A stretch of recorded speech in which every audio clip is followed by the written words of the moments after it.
Ready. Okay. Good morning, Mr. Elroy Fonseca. How are you, sir? I'm good. Good. Welcome to the Montagne Posée Commission of Inquiry. I apologize again for starting late.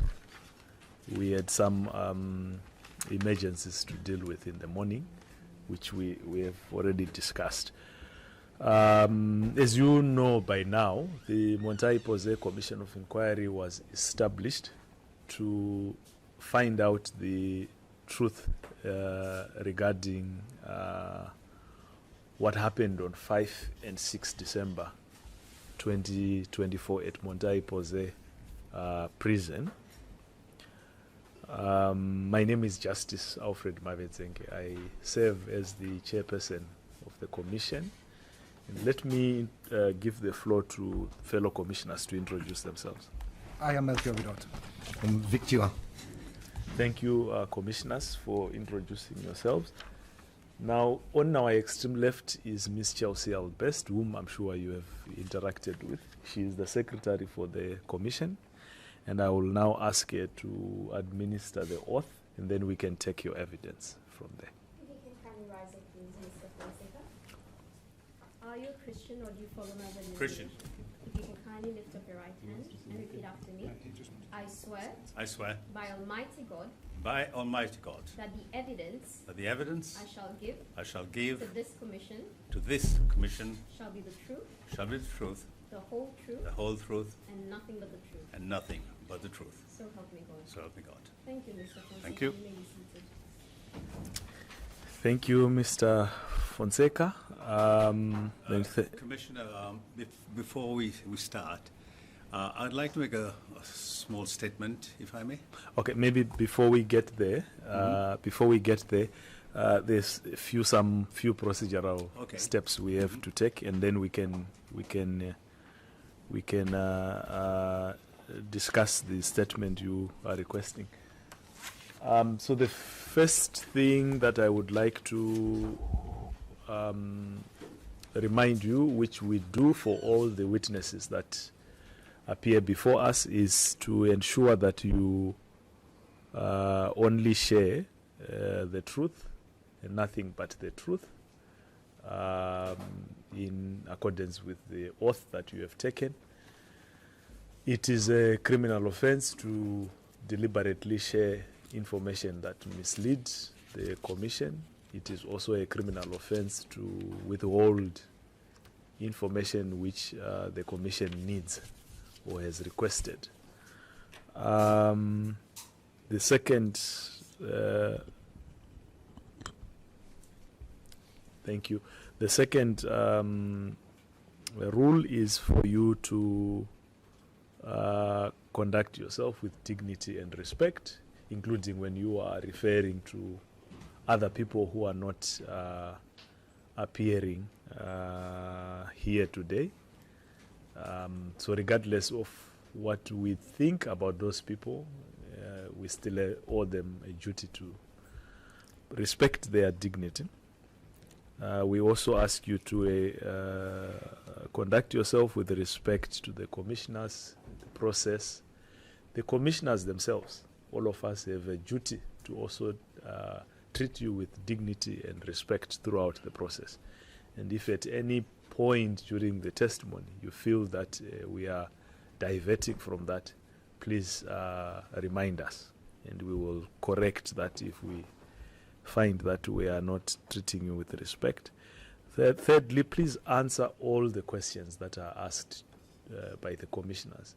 And I encourage you to refrain from anticipating what the question wants. Just answer the question as it is asked. And sometimes it might look like the commissioners are asking a question that has been asked before. Your duty is just to answer. There might be a reason why they are doing that. Then everyone in the room, please let us refrain from disrupting the proceedings or acting in any way that makes it difficult for the witness to concentrate and give their testimony, or for the commissioners to hear what the witness is saying. In that regard, I remind everyone to make sure that either you switch your phone off, your mobile phone off, or you put it on complete silence. So that includes vibration. Vibration produces a sound, so make sure that your phone is on complete silence. Please minimize movements in and outside of the room, and the security can always move around, and that is their job. But perhaps something I have observed is that when people are moving into the room during the testimony, let us make sure that we don't bang the door. We close the door softly so that there is minimum sound that could disrupt the testimony. So in terms of the procedure for the test for taking your evidence, Mr. Fonseca, we take turns to ask you questions, and sometimes commissioners intervene and ask you follow-up questions or something completely different. It is perfectly normal. So now let's maybe deal with the request that you have made. So what was your request? May I make a statement just before I start? Okay. So in terms of our rules, we don't allow witnesses to read unless when they are answering a question and they are referring to a document. But we do not accept witnesses to read prepared statements before us. Prepared written statements may only be submitted to the Commission in the form of an affidavit. So if your request is to read a statement that you have prepared, that would be in breach of our rules. So we would not be able to accept that. I hear what you say. I'm fairly happy with what you've said previously to that. One of the things I'd like to clarify is that I may be able to help you in your work. So if you request of me just to answer your questions, surely with some elaboration on that, which will help the Commission, I believe. Yes. And I think you are perfectly correct that a witness should be allowed the room to answer the question, even elaborately, as long as you are answering the question that has been asked. In my introduction, I was just going to inform you about my the motion which I'll file. I think it's only fair that you know about that. And in respect that it hasn't been ruled, there's been no ruling, I'm happy to cooperate with the Commission.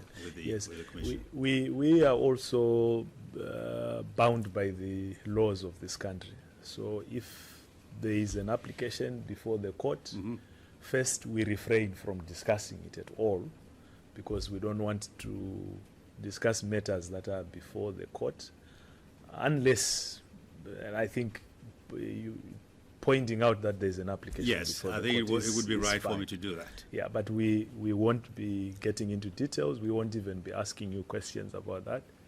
And certainly if there is a ruling that says we should stop, we stop. So, but thanks for bringing that to our attention. So shall we start? Sure. Okay, thank you, Mr. Elroy Fonseca. I can call you Mr. Fonseca, right? Yes. Okay, that's fine. So let me start. Then the other commissioners can come in today.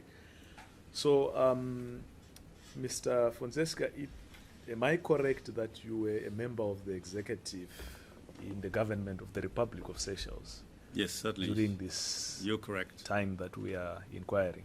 Okay. And in what capacity were you As serving? Minister of Internal Affairs. Minister of Internal Affairs. So could you tell me what your role was? I mean, not everything, but the key responsibilities that you had as Minister of Internal Affairs. The key responsibility was in the area of law enforcement, law and order, rule of law, and also had various portfolios other than the police. That was immigration, disaster risk reduction, which deals a lot with emergency response, which this subject is about. We have the fire service, which comes, the prison service, naturally, immigration, border control on the immigration side, and I was responsible for the regional centers, which does the surveillance on the maritime side. That came under Ministerial of Internal Affairs. I was also, we started the Cyber Security Coordination Committee within the ministry, which reported to the Vice President and subsequently the President. And as cyber is the criminal side of stuff, I'm not talking about the information, I'm talking about the criminal angle that came. That was a new area we were developing. And the trafficking in persons effort. I think I now have a picture. You got a picture of your job. That's quite a huge portfolio. Never dull moment it was. Yes. Okay, so how long did you serve in this capacity? Well, the last mandate was since 2020 until we until the new government came. The new government so you served for 5 years. 5 years. Yeah. Okay. Could you just let me know of the reporting lines? So I'm assuming if you are Minister of Internal Affairs, you report to the President. Yes. Okay.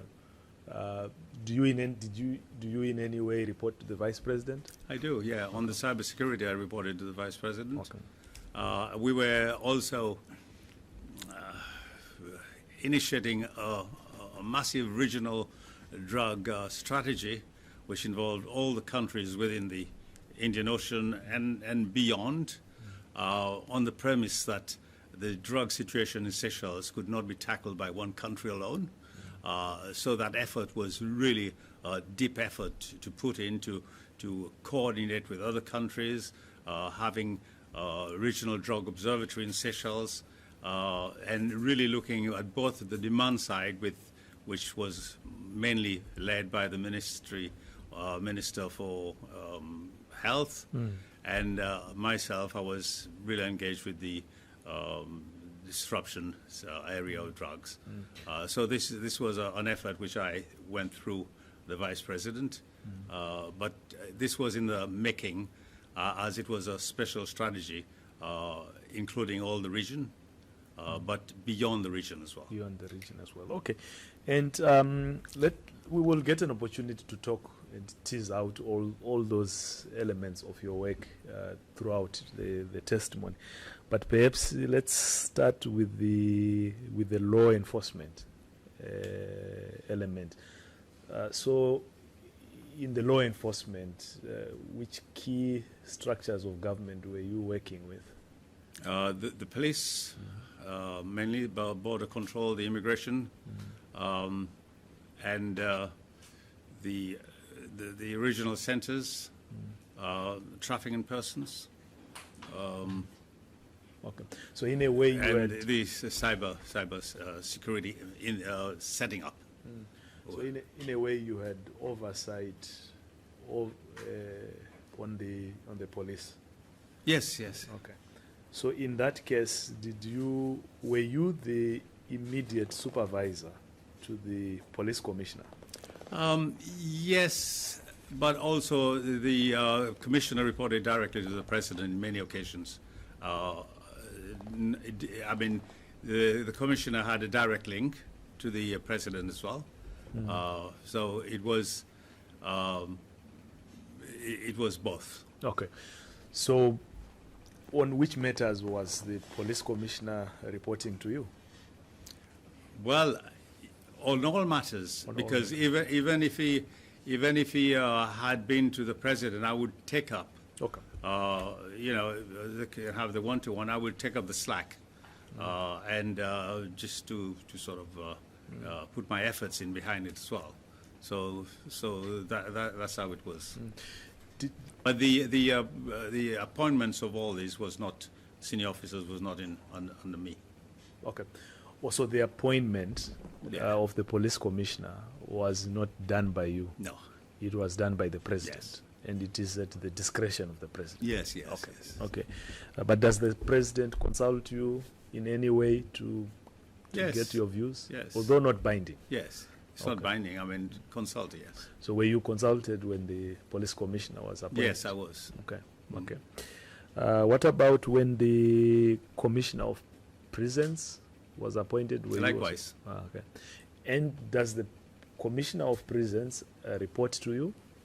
Yes. Okay. On which matters does he or she report? Well, I would get constantly reports of, I mean, the prison is a very active area, so you're getting loads of reports. I mean, all the,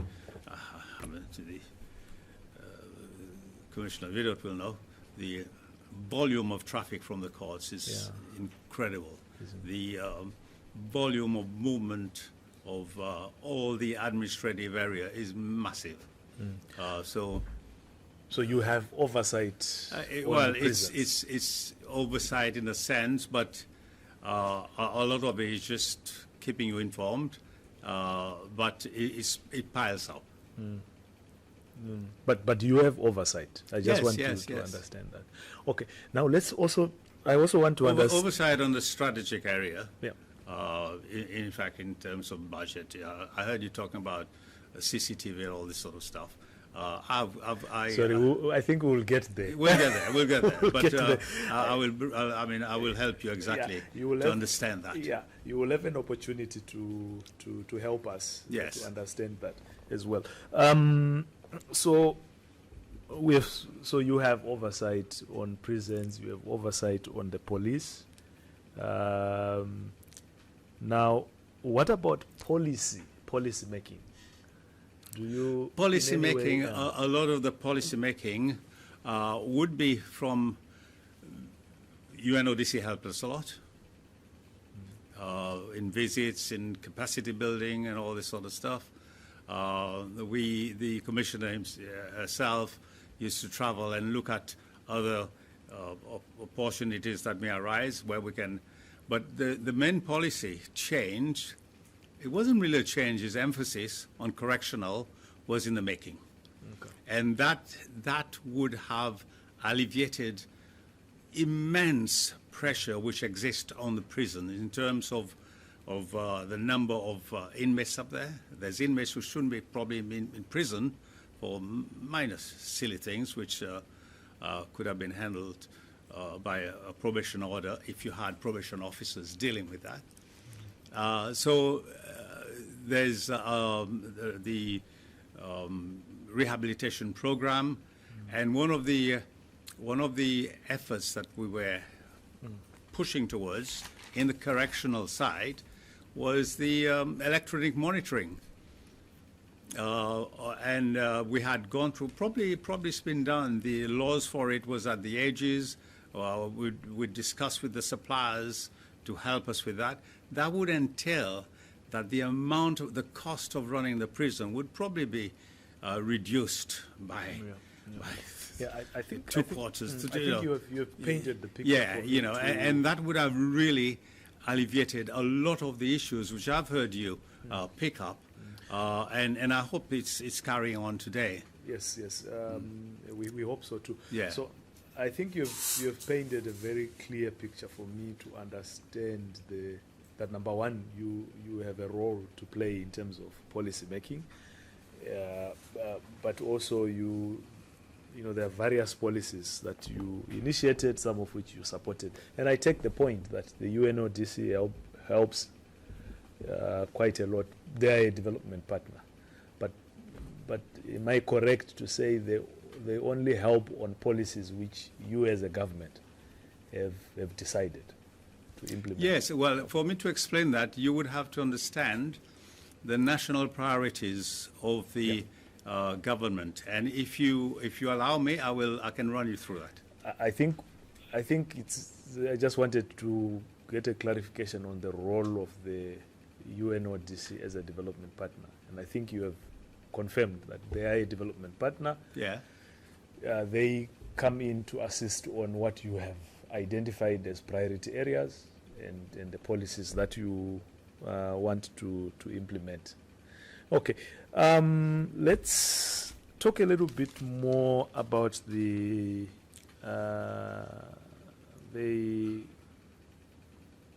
10th Amendment, which I'm made to understand to be an amendment to the Constitution to provide for the involvement of the military in enforcing civilian law or assisting the police to enforce civilian law. Am I correct, or would you explain to me what this amendment was?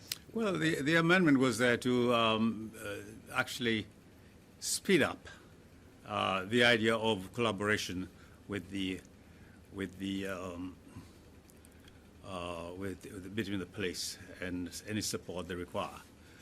This happens more so in terms of the maritime efforts, which we do with the Coast Guard.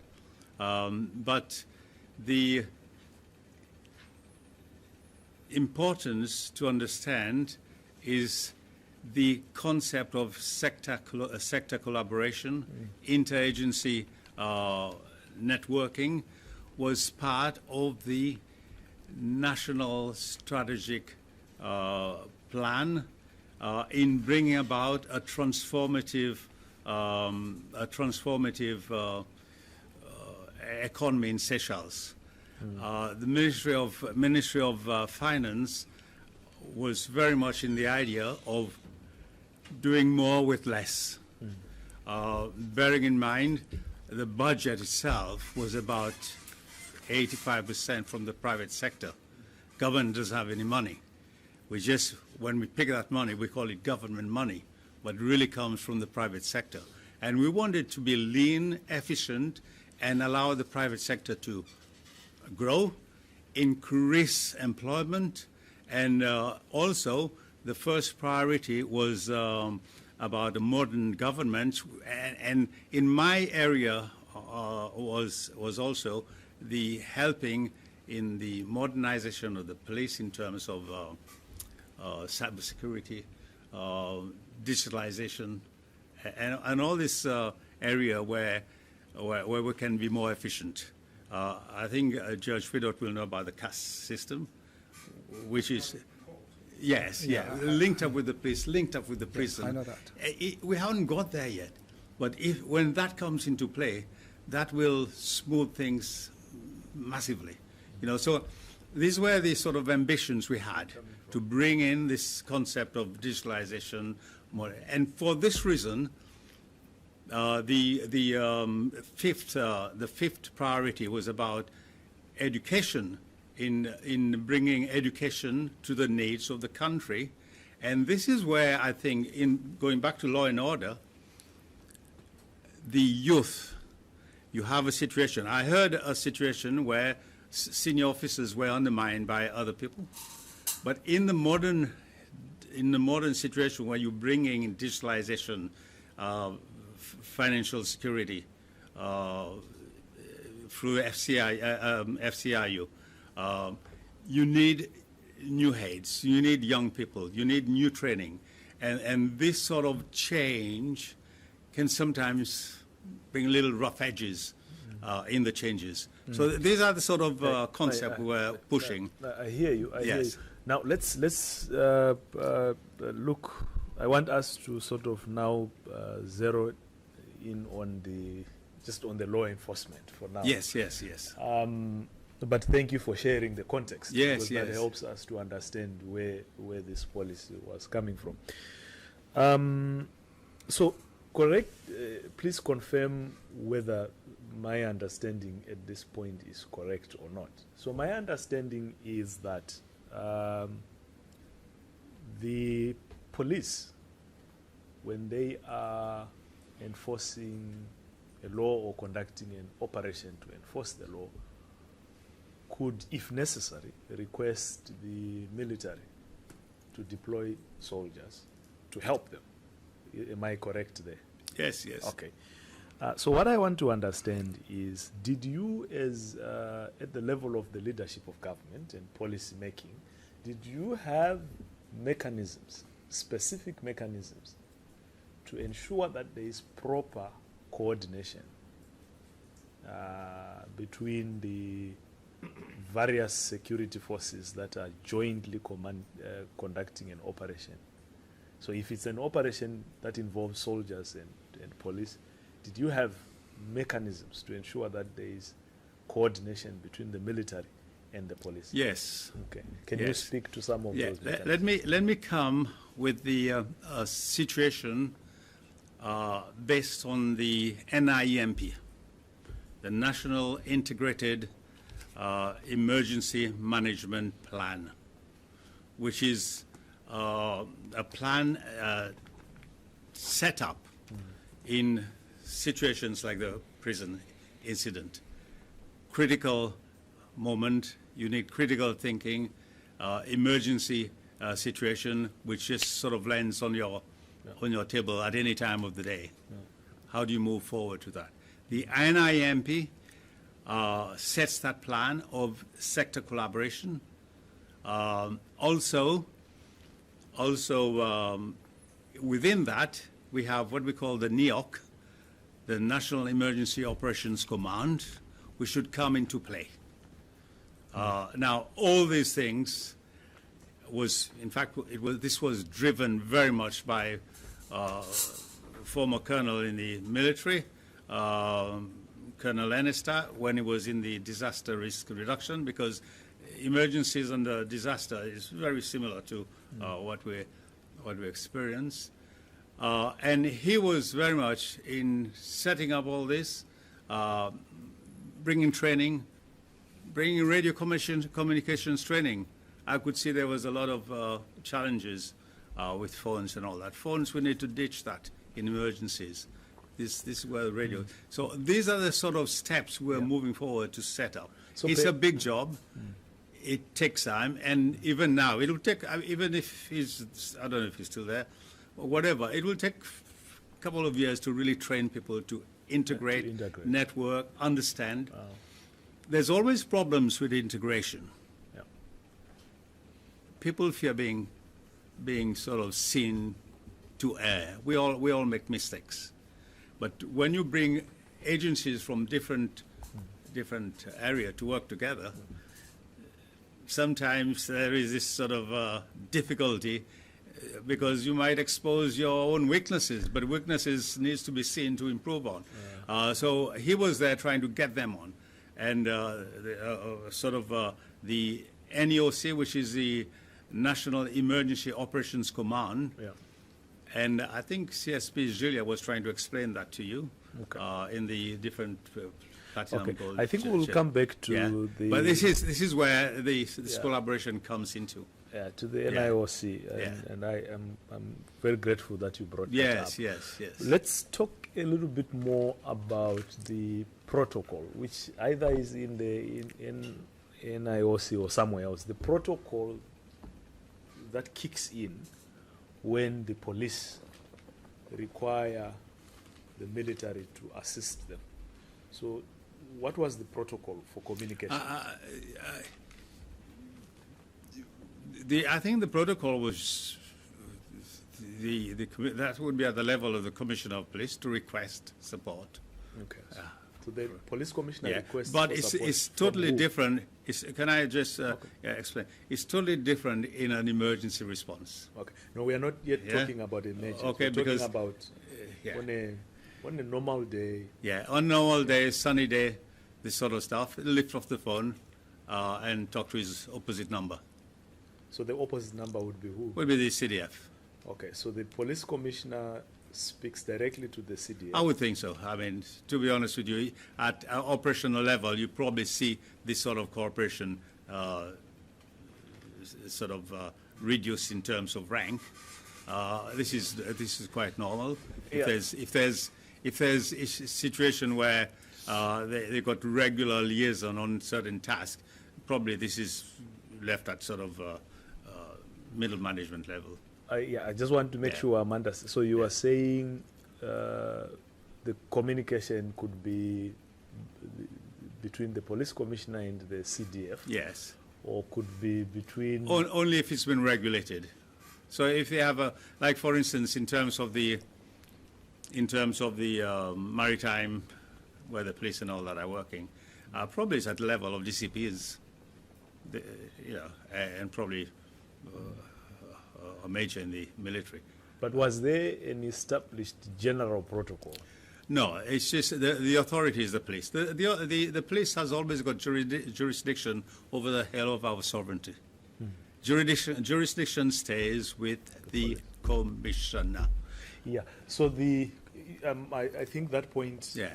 has been made. Yeah. Okay, you're happy with that? Yeah, but where we are trying to understand and where we are hoping that a person in your capacity can help us to understand that bit is whether the government had an established protocol that says, and we're not talking of an emergency, we're talking about, on a normal day-to-day basis, that if the police need assistance from the military, this is the protocol they follow.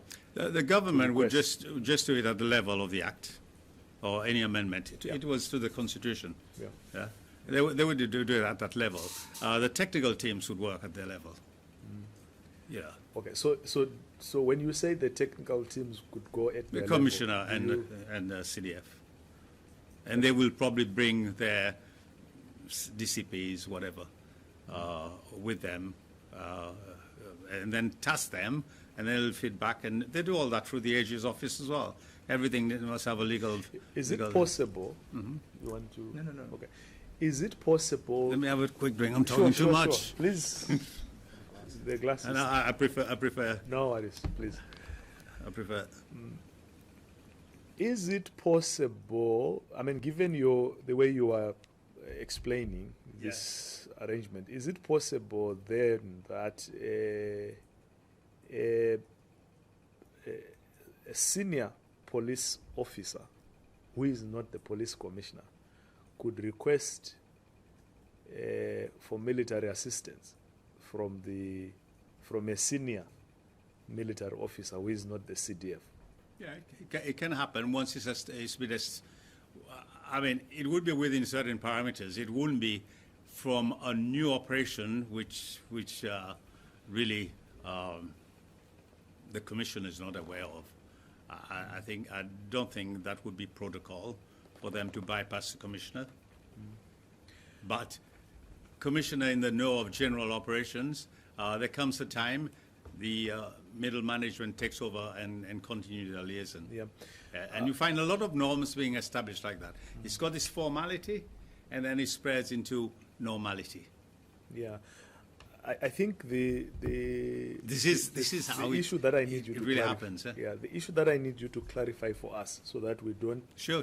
misinterpret what you are saying Yes.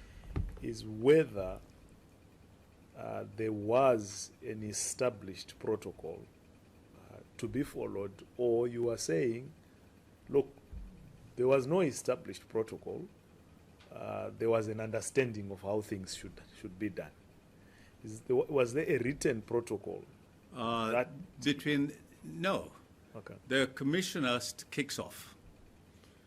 As I So- said, he's got jurisdiction. Sorry, Mr. He kicks off. Yeah, before I get lost, Yeah. what I need to know is whether you are saying yes or no before you explain. If you Was there a asking me, written- if you're asking me in terms of ad hoc small operations, then the answer to your question would be no. If you were asking me in terms of emergency response, No, we're not yet talking of emergency. We're just talking of... then yes. Yes. Okay? We're just talking about protocol, whether there was an established protocol, written protocol. Pardon? Whether there was any established written protocol. Not in that first instance, which General. which Okay. I think your answer Yeah. is, so that we are together, Yeah. your answer is Yeah. for the general, there was no general written protocol to be followed when the police are requesting for military assistance, but for emergency situations, there was one. yeah. Okay, we'll get The other one, as I said, is done at the level of Commissioner of Police, and then subsequently escalated downwards or de-escalated down. You know. But you are saying this was a way of doing things, but Yes. there was no written protocol, no. which one can Yeah. obtain today to clarify that. That's, But nonetheless, at commander's level, they need to have their formal orders or briefing, which they give to their team. That they need to have. yeah, that would be a separate Yeah. thing where if the police commissioner, of course, wants Yeah. needs soldiers to Yeah, help yeah. his police officers, he Yeah. would write a request. Yeah, yeah. Right? But what I was asking is whether there is a written government protocol that says this is how the request shall be made. I think you wanted to ask. No. Okay. All right. Mhm. That's okay. Now maybe would you clarify for me that the assistance that the police would ask from the military is not only restricted to emergency situations, right? It could be on anything as long as they think as the police that they need human resource and technical assistance. Yeah, probably I would think in areas where they want some extra eyes, to give them some security.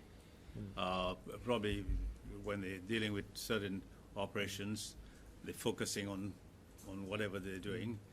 You want someone to look after you. Look after you. They might need some extra people, which they probably don't have. Yeah. Then they would ask for that sort of outer cordon type thing. When you look back now, because in the heat of the moment, maybe you don't get an opportunity to see certain things because you are busy. I know you painted a picture of the scope of your portfolio at that time, but now you are not in government. When you look back, and perhaps you have an opportunity to look back, do you think government should have had a written protocol regulating procedures to be followed when the police are to request for military assistance? I don't think so. I mean, at the level of Commissioner of Police and CDF, they're big boys. They need to be able to. They should be top managers. They should be able to know and write that. This is at their level. They have that authority. To regulate these other things. But in the case where there is a disagreement, maybe... in the case there? There is a disagreement, maybe later on, like the police say, I contacted the CDF, the commissioners, but the CDF said, no, that was not the case. So what do you have to go on to establish? Well, they're senior boys. They need to be taken to task.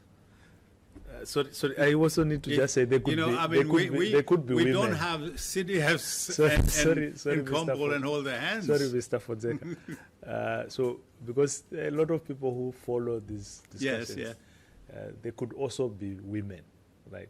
So let's not say they are senior boys, right? Yes, okay. They could also, there's a young girl somewhere who is wishing. I know these are areas we always stumble. No, it's fine. It's okay. It's fine. Please go on. That was the question I was asking. Like sometimes, you've answered that. Whether there's a dispute between the two, say, okay, the Compol says I contacted CDF. CDF say, no, you never contacted me.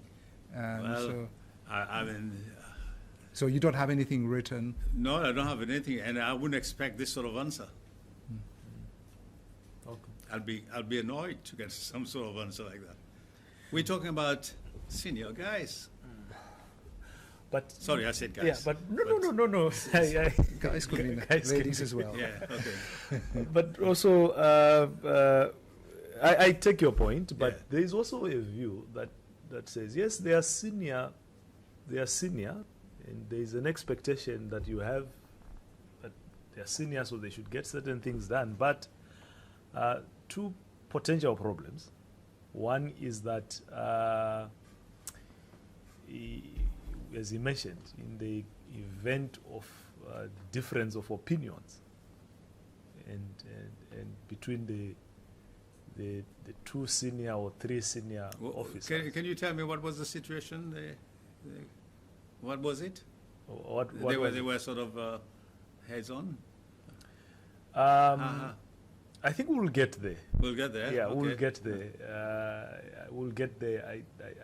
I think I need us to first agree on the framework. Yeah, okay. Yes. And we'll get there.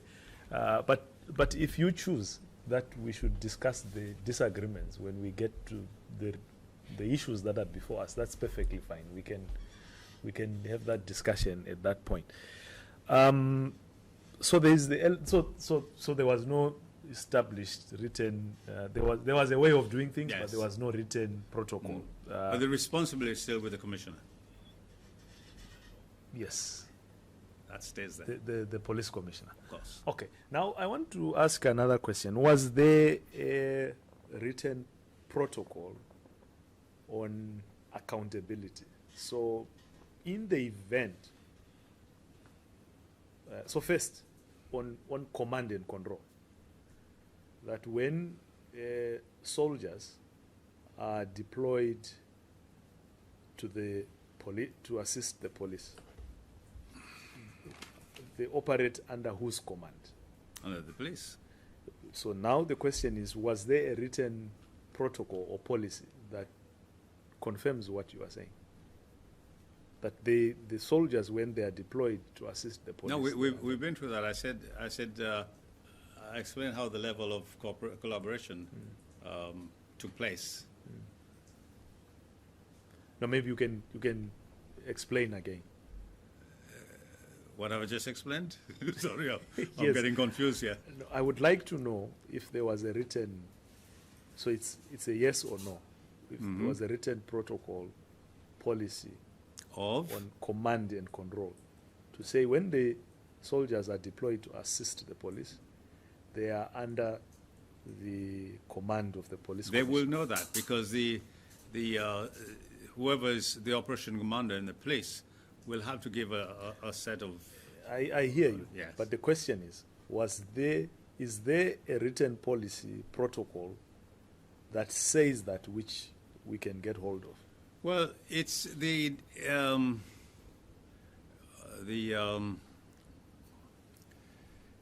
it's a concept of delegation. You don't have a written protocol for every delegation you make. You will have a law or a policy. So I'm asking, because delegation has to flow from something. So is there a law, a policy that regulated? Well, the delegation starts with the commissioner, doesn't it? Okay. And delegates subsequently down the... But the question I'm asking, I'm not saying yes or no. I'm not saying what you are saying is not correct. Yes. But the question I'm asking is whether you, as Minister of Internal Affairs, can say today, yes, commissioners, there was a written law or a written policy that says, that confirms these things that you are telling us, that the police commissioner is the one who commands and controls the soldiers. Other than what's written in the amendment that I know of. Okay. Now, internally, if they've set that up, in fact, to be honest with you, to be honest with you,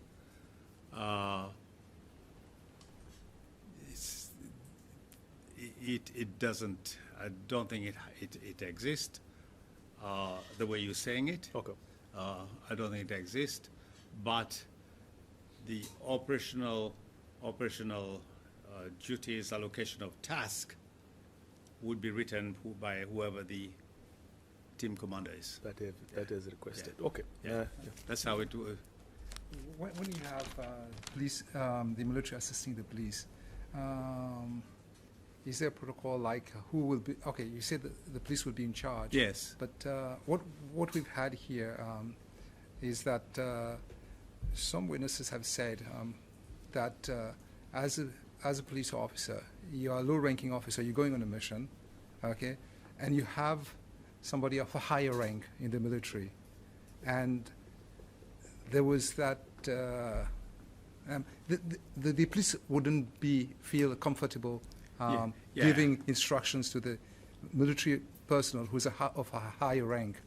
So at that point, it seems that the military will be in control. The police had a higher rank? No. Let's say the police officer who's A lower rank? Yeah, he's of a lower rank, and you have a military officer who's a higher rank, okay? And some police feel that, okay, I cannot give orders to the military officer of a higher rank. So, well, it causes an issue. In this sort of, there's always issues with this sort of collaboration, especially when you've got even different nations working together, brings a lot of these sort of challenges. You just got to lead. You take the lead on something, or you don't take the lead.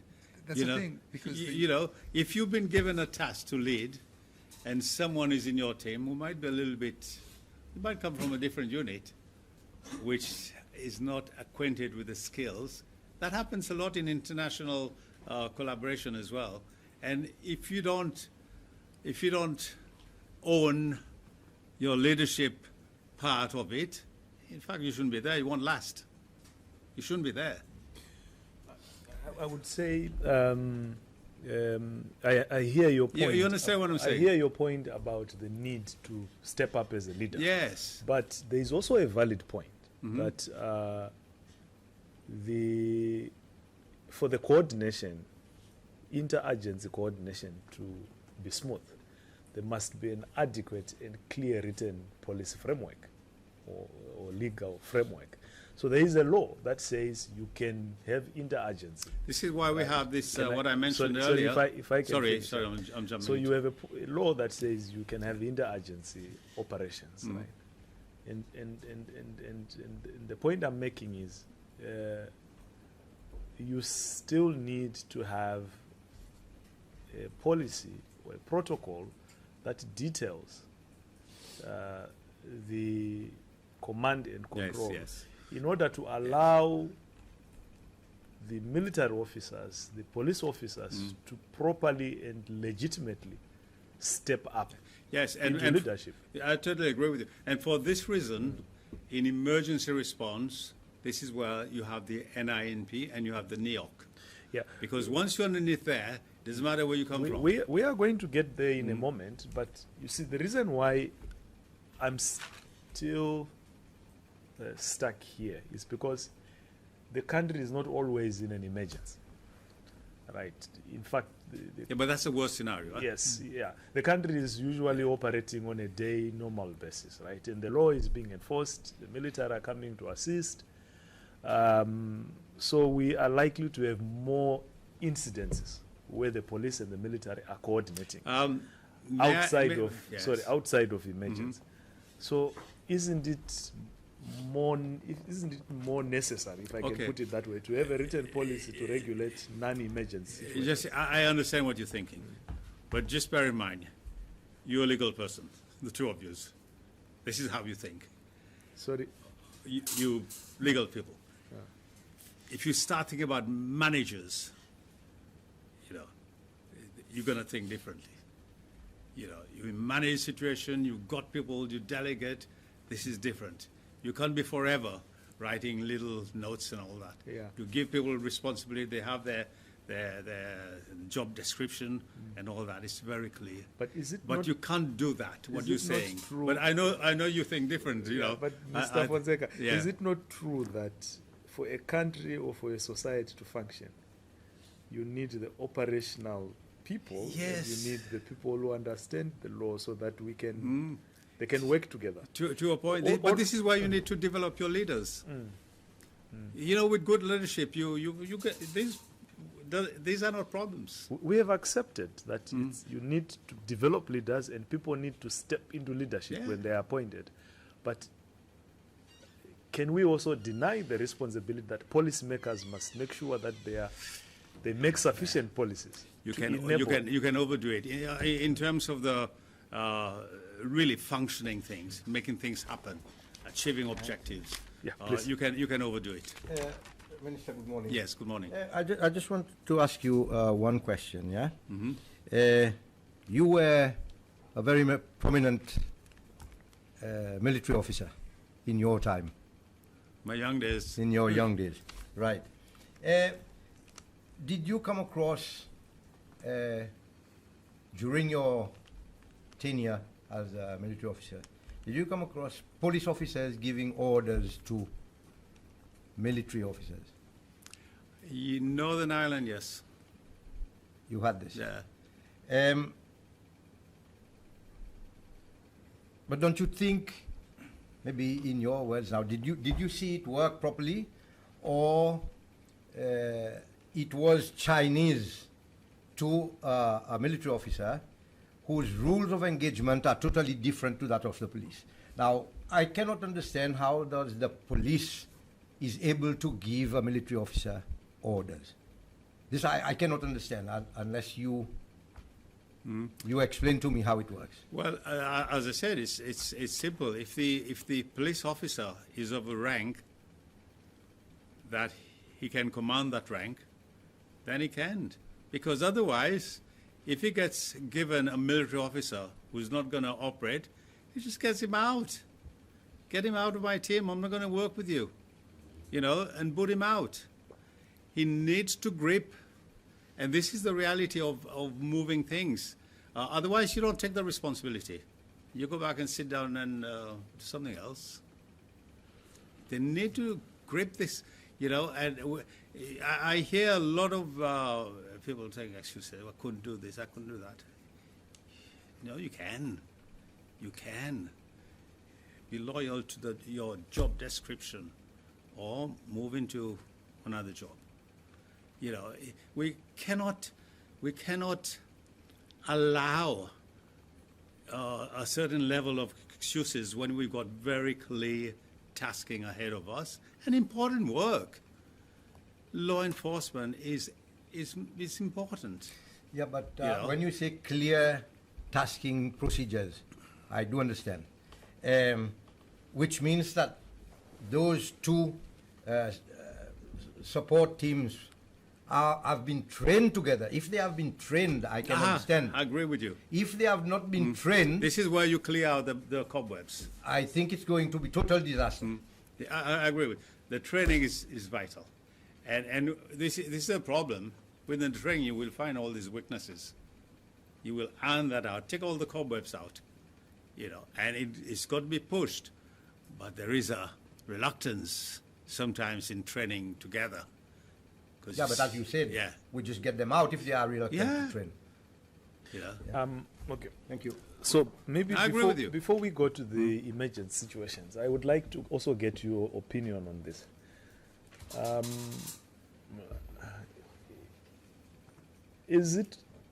Am I correct to say that Seychelles is a society that is based on the rule of law?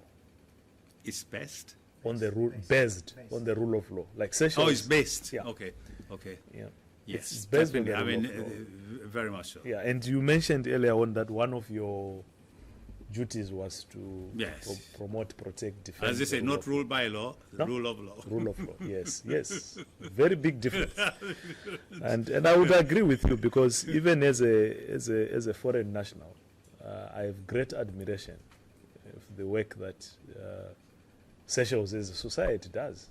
It has established itself as a nation that is based on the rule of law, which is why this process is happening, right? Now, if you are a society based on the rule of law, it means that, and you might correct me if I'm wrong, my understanding of the rule of law is that as a starting point, not the only point, but as a starting point, there must be a clear rule that justifies whatever you do as a public officer. Correct? Broad rules. When you say clear, broad, clear rules. Sorry? Broad, clear rules. Yeah, something can Because you can get entangled. I've seen that many times. This is what I'm saying. I've seen that many times where instead of getting on to achieve the objective, so much time is spent on dotting the I's and crossing the T's. Yeah, but let's agree that You understand what I mean? There are limits to things. We have to also achieve things and progress and move forward.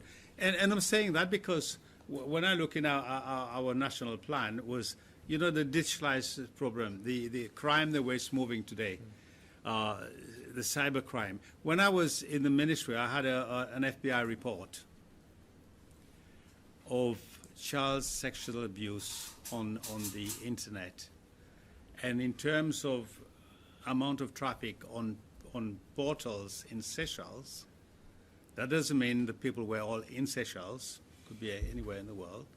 There was something like equivalent to a country of 3 million people coming through our different portals. This is worrying, but how do you deal with that? You need new generation now to come up with this, and a lot of the times in our movement through the digitalization, you get on with it and then you create protocols because we're all learning. So in terms of what you're saying about the law and all that, you've got. I understand you. You've got to do that. But you can't wait for all that. No, you can't have all your ducks in a row before you start walking. That's not my point. I think sometimes you understand what I'm saying, though. No, but sometimes I think you explain things in another direction, right? Because I want us to move step by step. Mm-hmm. Because I wanted us to see if we can agree that the principle of the rule of law requires that in the first place, not the only thing, but the first thing to do is to have a law that says you can act in this way. Right? I agree with you. Sorry. So if it's a yes, now let's move to the next I agree. question. I agree with you because we do that. Yeah. For instance, the cybersecurity law is one thing which No. We have to come back to this particular question I'm asking. So you have said yes. I've said yes. All right. So now my next follow-up question is, if your answer is yes, then I think you should agree with me that for an important interagency exercise to go on smoothly, it is important that in the first place there must be clear rules regulating command and control, because you cannot blame a police officer who is saying my orders are being disobeyed by a military officer because the military officer says I don't take orders from the police, and they're saying where is it written that you are my commander? I mean, you don't think that is a I agree what you said earlier prior to certain things, but once you get to that level which you mentioned, then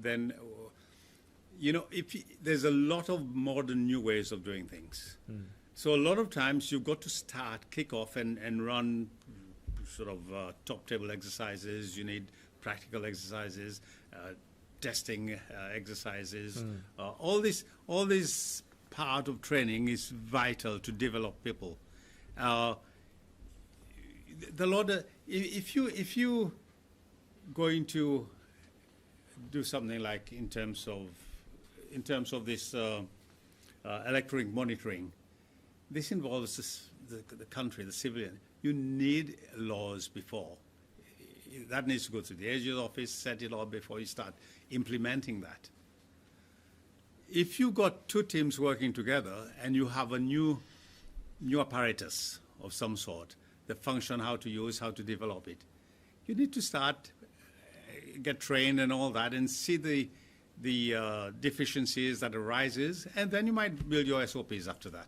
I think. I'm thinking very much on the practical. This is what we've done. I think even the witnesses, I think, who have come before you, I don't think their testimony disagrees with you. It agrees with you, but it also says it does not excuse the duty of policymakers to develop clear policies that are written, which everyone will be well averse of. And for the avoidance of doubt, we are not also saying there was no law. There was a 10th Amendment. There is a 10th Amendment. There are other pieces of legislation that can be interpreted to imply something, right? But as you know, not everyone is a lawyer. So it'd be nice to formalize that. Yeah, not everyone is a lawyer. Soldiers are not trained to be lawyers. Police officers have some understanding of the law, but they are not lawyers. Yes. So it is important that there is a simple, clearly written. Yeah. But I brought in some practical considerations. Okay, no, that's fine. Maybe we are 5 minutes before lunch. I had promised that we will take a lunch break. Who's buying the lunch? We will buy lunch for you. You will buy. Is the lunch ready? Or it's not yet ready. Okay, so maybe since it's not yet ready, let's continue running. Then just signal to us when it is ready, so that we can also make up on time. So now let's quickly go to emergency situations. You said you had an NIOC, which is, I suppose, is a policy document. The NIMP. NIMP. You said there's National Integrated Emergency Management Plan. Okay, NIEMP. Okay, so, and I don't want us to go through the entire document. It would be unfair for you, but also maybe for us, because we don't have all the time to be here. I just want you to address us on, number one, communication procedures. So in the event of an emergency, which the police are handling, what are the procedures for seeking assistance from other security agencies of the Republic? In a given, we're talking about now, in an emergency, a serious national emergency, yeah? Yeah. Where something is threatening our constitution, threatening, whatever. That would normally start in a specific area. It could be at an airport, it could be whatever. There are certain principles that needs to be followed. So wherever the area is, let's assume it's a government area or an establishment and all that. The area needs to be immediately contained and locked down if there is a lockdown procedure. At this, because what you don't want to do is allow this to move around and escalate. At this point in time, all necessary. But be cautious, Mr. Fonseca, that you might then reveal other details that we don't want the wrong people to know about. This is a problem there. But so that's why I had asked you to just address us on procedures for communication when one agency needs help from another security agency. Just that, so that we don't go into the minor details about lockdown and so forth, because that might get to the ears of the wrong people. Okay, okay. So just the communication procedures. Or maybe let's deal with a practical example. There is an emergency in a prison, and the prison authorities need assistance from other security. So initially they go in departments. they go in the lockdown procedures, Okay. and all the procedures that they need to do, and containment is vital. That in that given situation, you don't have a situation where everyone's getting out of the place. And the next line of report to the police, So who is reporting to the police? whoever terms the of the first, written policy. whoever whoever is on duty at the time. And one of these areas is important that there's no top chain of command there. It's functional. It works bottom up until the top takes control of it, establishes a threat. So a prison guard can. It can be anyone. Can call yeah, the police. Of course. Yeah, and they should go into lockdown. And this time it's all chaos. And it's normal to have chaos.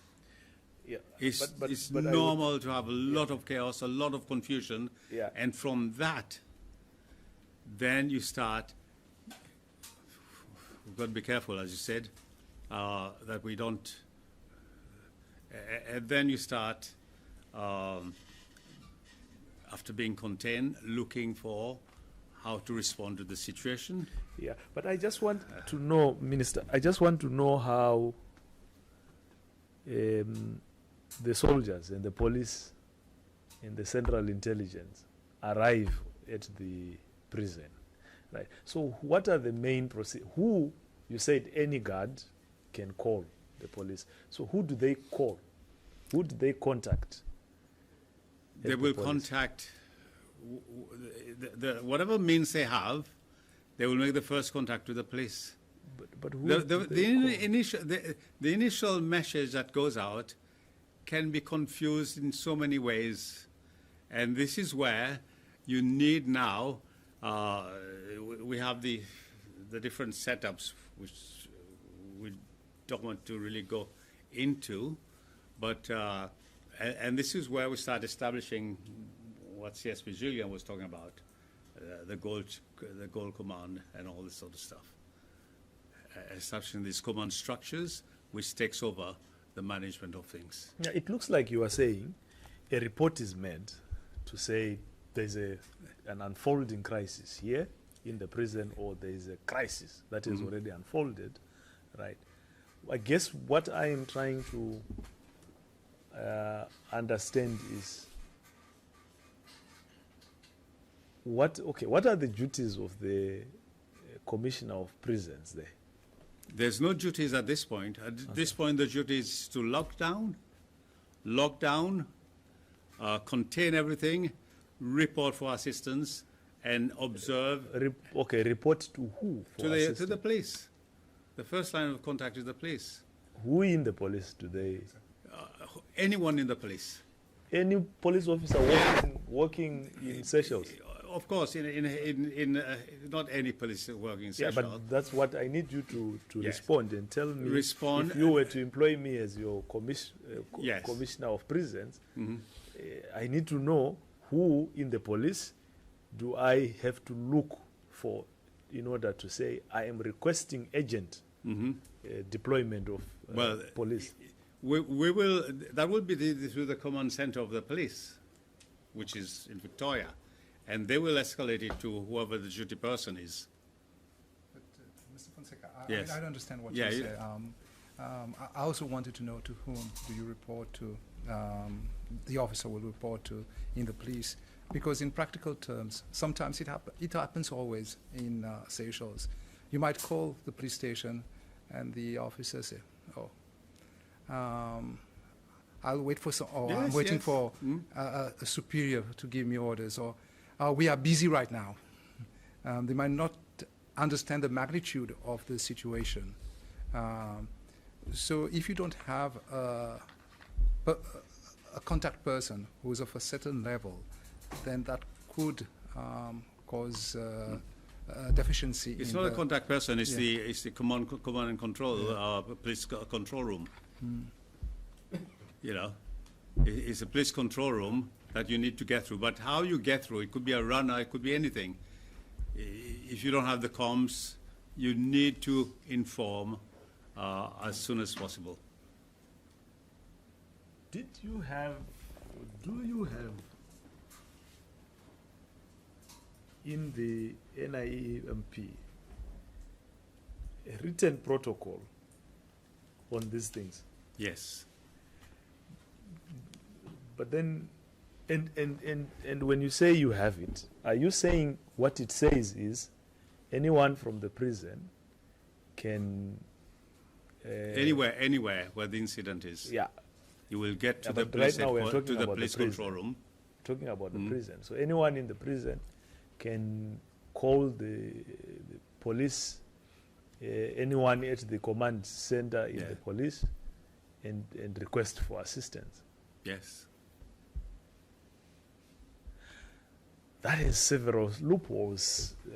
And then they will establish Minister. where and this is where the information starts coming through.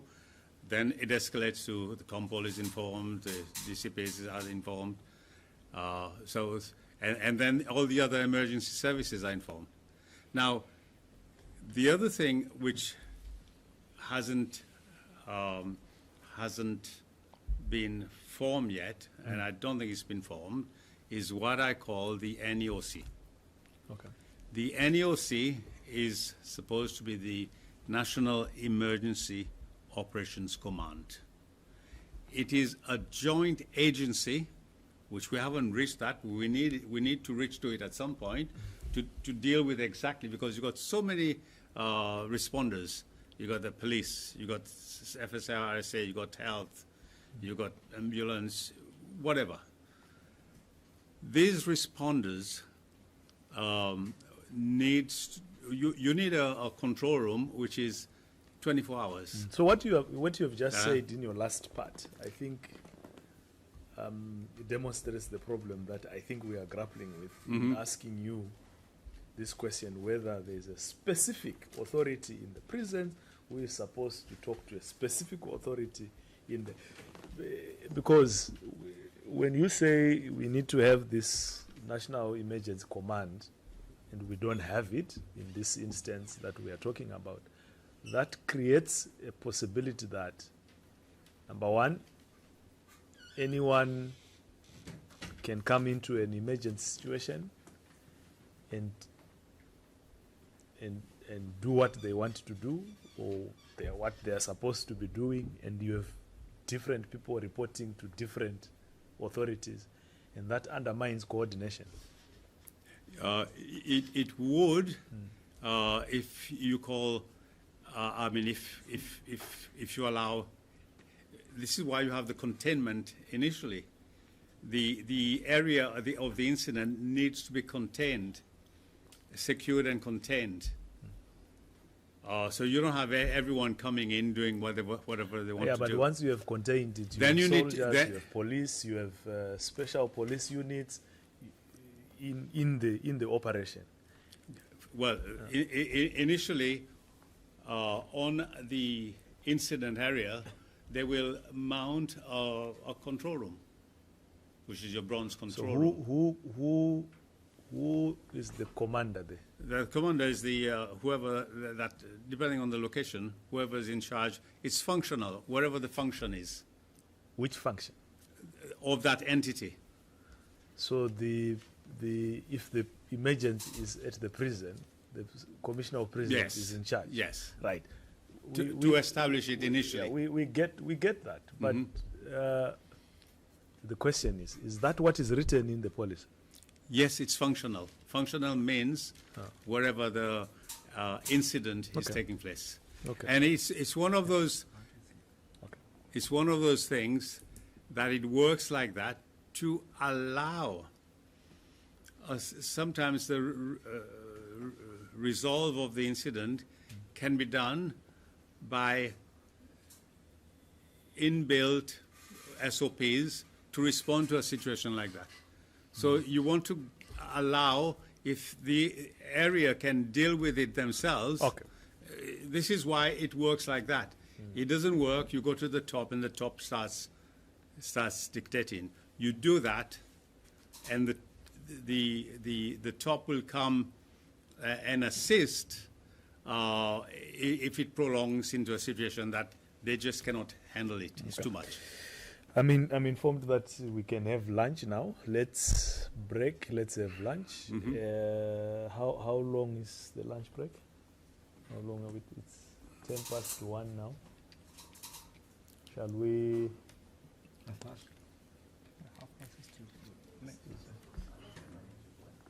Should we say 1:45 or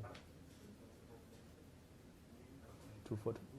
1:45 or 2? What does the commission want? 145, I'm fine. I don't know how much. Okay, 1:45. So we will be back at 1:45. 1:35. 1:45. 45. Yes. So we'll be back at 1:45. Okie doke. Okay, let's wait.